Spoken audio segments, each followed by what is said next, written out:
అన్నీ తెలిసి నేనెందుకు సైలెంట్‌గా ఉన్నానో తెలుసా రణవీర్? నువ్వు నీ కూతురు కోసం ఫైట్ చేస్తున్నావు. అన్నీ సవ్యంగా ఉంటే నేనే ఏదో ఒక రోజు నీ కూతుర్ని నీకు అప్పజెప్తాను అని అమర్ అంటే, ఇది చెప్పటం కోసమే వచ్చావా? అని రణవీర్ అంటాడు. ఈవినింగ్ మా ఇంట్లో గెట్ టుగెదర్ పార్టీ ఉంది. ఆ పార్టీకి నిన్ను ఇన్వైట్ చేయటం కోసం వచ్చానని అమర్ అంటే, నేను ఆ పార్టీకి వస్తే నువ్వు నన్ను ఏదైనా చేస్తే అని రణవీర్ అంటాడు. మా సార్ మిమ్మల్ని ఏదైనా చేయాలనుకుంటే పార్టీలో చేయనవసరం లేదండి. ఇప్పుడే, ఇక్కడే, ఈ క్షణమే ఏదైనా చేయగలడు. పార్టీ అసలు అవసరమే లేదు అని రాథోడ్ అంటే, నేను మర్యాదపూర్వకంగా, స్నేహపూర్వకంగా నిన్ను పార్టీకి ఇన్వైట్ చేయటం కోసం వచ్చాను అని అమర్ అంటే, నేను రానంటే ఆ పార్టీకి రాకపోతే అని రణ్వీర్ అంటే, ఇది ఇన్విటేషన్ మాత్రమే కాదు, ఇట్స్ మై ఆర్డర్ అని చెప్పి అమర్ వెళ్తాడు. అమర్ బయటికి వెళ్ళగానే రాథోడ్ రణ్వీర్‌కి పట్టిన చెమటల్ని అతని కండువాతోనే తుడుస్తూ, "విన్నారు కదా! ఇప్పుడు మీరు రాలేదనుకో సాయంత్రం బుల్లెట్స్‌తో నిండిన గన్ మీ దగ్గరికి వస్తుందని" రాథోడ్ వార్నింగ్ ఇచ్చి వెళ్తాడు.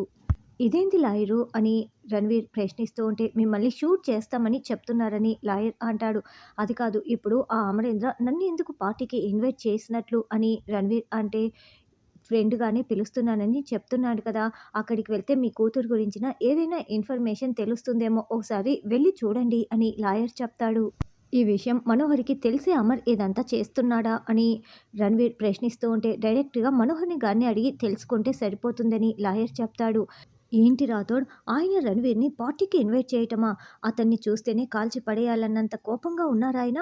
అలాంటిది ఎందుకు పిలిచినట్లు? అంటే ఖచ్చితంగా ఏదో జరుగుతోంది అని బాగి అంటే, ఇక్కడ రణ్వీర్ లాయర్ కూడా మనోహర్‌కి మొత్తం వివరించటంతో, అవును ఖచ్చితంగా అమరేంద్ర ఏదో పెద్ద ప్లానింగ్‌లోనే ఉన్నాడు. నువ్వు ఆ పార్టీకి రావద్దు అని మనోహరి చెప్తుంది.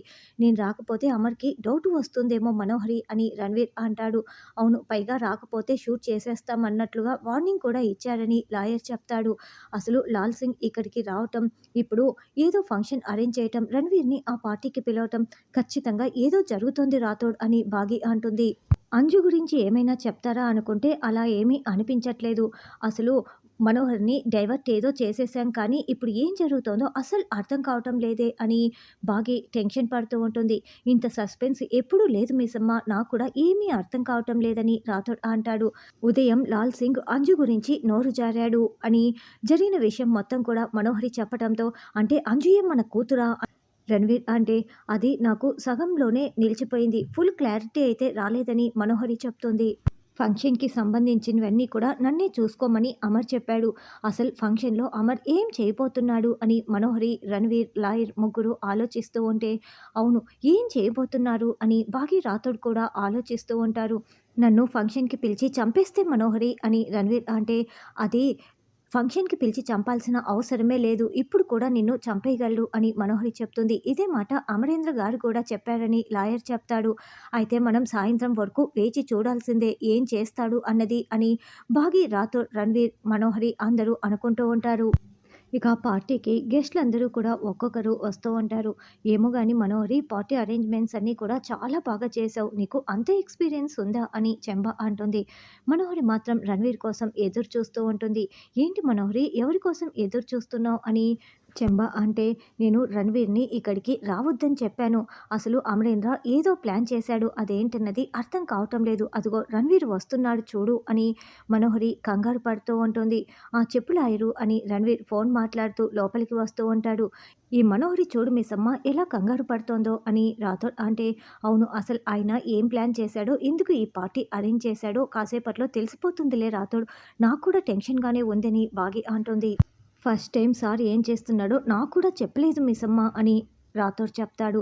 "అసలు రావద్దన్నా ఎందుకు వచ్చావని" మనోహరి అంటే, "ఫస్ట్ టైమ్ నేను మెయిన్ గేట్ ఎంట్రన్స్‌లో నుంచి లోపల అడుగు పెట్టానని" రణ్వీర్ అంటాడు. "నీ అంతటా నువ్వు రాలేదు. అమర్ పిలిస్తేనే కదా వచ్చావని" మనోహరి అరుస్తూ ఉంటుంది.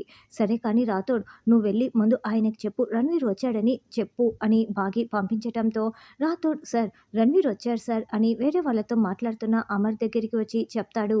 "చూడు, ఇక్కడ నువ్వు వేసే ప్రతి అడుగు, మాట చాలా జాగ్రత్తగా ఉండాలి. లేకపోతే నాకు చాలా థ్రెట్" అని మనోహరి అంటే, "ఎప్పుడు నీ గురించి ఆలోచిస్తావా? నా గురించి ఆలోచించవా?" అని రణ్వీర్ అంటాడు. అప్పుడే అమర్ "హాయ్ రణ్వీర్" అంటూ వచ్చి షేక్ హ్యాండ్ ఇస్తూ ఉంటాడు. పిలవగానే వచ్చినందుకు థ్యాంక్స్ అని అంటే, "నువ్వు అంతగా పిలిస్తే నేను రాకుండా ఉంటానా?" అని రణ్వీర్ అంటాడు. రాథోడ్, కొంచెం చూసుకో అని చెప్పి రాథోడ్ రణవీర్‌ని పక్కకు పంపించేస్తాడు. "ఏంటి మనోహరి ఏం మాట్లాడుతున్నావు?" అని అమర్ ప్రశ్నిస్తూ ఉంటే, రణవీర్‌ని చూసి నేను షాక్ అయిపోయాను తెలుసా? అని మనోహరి అంటుంది. "ఏ తను వస్తున్న విషయం నీకు ముందే తెలీదా?" అని అమర్ అంటే, "నాకెలా తెలుస్తుంది అమర్? మన పిల్లలకి థ్రెట్ ఉంది కదా! అతన్నెందుకు పిలిచావు?" అని మనోహరి అంటుంది. "అది ముందు ముందు నీకు తెలుస్తుందిలే మనోహరి" అని అమర్ అంటాడు. "చూడు చంబా, ఈ ఫంక్షన్ పూర్తయ్యే వరకు మనం రణవీర్‌పై ఒక కన్నేసి ఉంచాలి. మనం కూడా చాలా జాగ్రత్తగా ఉండాలని" మనోహరి అంటుంది. తర్వాత లాల్ సింగ్ మైక్ పట్టుకొని మాట్లాడుతూ ఉంటారు. "ఇక్కడికి విచ్చేసిన అందరికీ కూడా పేరు పేరున ధన్యవాదాలు. ఈ పార్టీకి అరేంజ్ చేసిందంతా కూడా మనోహరి గారికి నేను సెపరేట్‌గా కృతజ్ఞతలు తెలుపుకుంటున్నాను. కాశ్మీర్‌లో జరిగే మా ఫ్యామిలీ ఫంక్షన్‌కి ఇది ఒక చిన్న ఎంట్రీ లాంటిది మాత్రమే. రాథోడ్ మ్యూజిక్ ఆన్ చెయ్యి" అని చెప్తూ ఉంటే అందరూ క్లాప్స్ కొడుతూ ఉంటారు. తర్వాత మళ్ళీ రణ్వీర్, "మన కూతురు అంజు ఎక్కడా?" అని రణ్వీర్ ప్రశ్నిస్తూ ఉంటే, "అది మన కూతురని ఇంకా ఫుల్ కన్ఫర్మేషన్ రాలేదు. నాకు డౌట్ మాత్రమే వచ్చింది" అని మనోహరి అంటే, "నీకు డౌట్ వచ్చిందంటే అది ఖచ్చితంగా నిజమే అయ్యుంటుంది మనోహరి. మన కూతురే" అని రణ్వీర్ అంటాడు. "లేదు, తెలుసుకోవటానికి క్లారిఫికేషన్ రావటానికి ఇంకా కాస్త సమయం పడుతుంది. అది ఎప్పుడు ఏంటి అన్నది నేను చెప్పలేను. సమయం రావాలి కదా" అని మనోహరి చెప్తుంది. "అసలు అమరేంద్ర ఎందుకు పిలిచాడో తెలిసిందా?" అని రణ్వీర్ అంటే, "అదే తెలుసుకునే పనిలో ఉన్నానని" మనోహరి చెప్తుంది. అప్పుడే పిల్లలందరూ బాగా రెడీ అయిపోయి అక్కడికి వస్తారు. "హాయ్ రణ్వీర్ అంకుల్, మీరు ఆ రోజు హోలీ రోజున నన్ను వాటర్ అడిగారు. నేనేమో వాటర్ ఇవ్వటానికి లోపలికి వెళ్ళాను. నాకెందుకో ఉన్నట్లుండి నిద్ర వచ్చి పడుకుండిపోయాను అంకుల్. మీకు వాటర్ ఇవ్వలేకపోయినందుకు సారీ అంకుల్. ఇప్పుడు ఏమైనా కావాలా చెప్పండి అంకుల్" అని అంజు అడుగుతూ ఉంటుంది. ఇదంతా వింటున్న బాగి రాథోడైతే చాలా బాధపడుతూ ఉంటారు. అంజుకి నిజం తెలియక చూడు ఎలా మాట్లాడుతోందో, కన్న తల్లిదండ్రులే ఆ పిల్ల పాలిట ఇలా శత్రువులుగా మారిపోయారు. అయినా నరకానికి కూడా వీళ్ళకి అర్హత లేదు. అంతకు మించిన శిక్షలేవైనా ఉన్నాయంటే వీళ్ళకు మాత్రమే వెయ్యాలి అని బాగి చెప్తుంది. "ఇప్పుడేం వద్దులే, నువ్వు వెళ్ళి ఆడుకో" అని మనోహరి చెప్తుంది. "అలాగే, వచ్చినందుకు థ్యాంక్స్" అంటూ అంజు పరుగులు పెడుతుంది. "ఈ పిల్లయితే మన కూతురు కాదు మనోహరి, 100% అని రణ్వీర్ అంటాడు.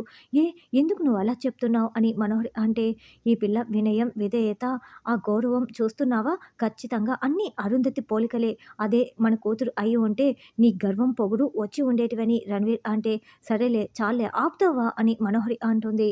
అమర్ వాళ్ళందరూ కూడా ఒకచోట గ్యాదర్ అయితే లాల్ సింగ్ మళ్ళీ మైక్ పట్టుకొని మాట్లాడుతూ ఉంటారు. "అసలు పార్టీ అన్న తర్వాత జోష్ ఎక్కడిది? అదే మా సైడ్ అయితే భలే భలే అంటూ స్టెప్పులు ఇరగదీసేస్తారు.